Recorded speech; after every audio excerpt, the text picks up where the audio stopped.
এবার আমরা কি করব, 3 দিয়ে ভাগ করব এবং ডান পক্ষ আমরা 3 দিয়ে ভাগ করব। 3 আর 3টা কেটে যাবে, তাহলে থাকলো x = 22/3। এটাই হলো আমাদের অ্যান্সার। এবং এখানেও বরাবরের মতো সাইড নোট দিতে হবে। আমি কিন্তু সাইড নোট দেখলাম না, তোমরা কিন্তু সাইড নোট ইতিমধ্যে জেনে গেছো।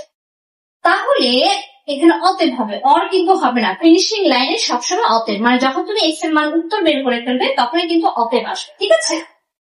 এবার আসো বিকল্প নিয়ম।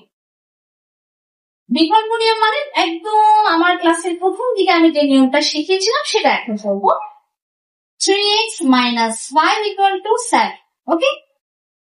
অর কি বলেছিলাম, -5 ডান দিকে চলে গেলে কি হয়ে যাবে, প্লাস হয়ে যাবে। দেখো উত্তর কিন্তু ওইটাই আসবে।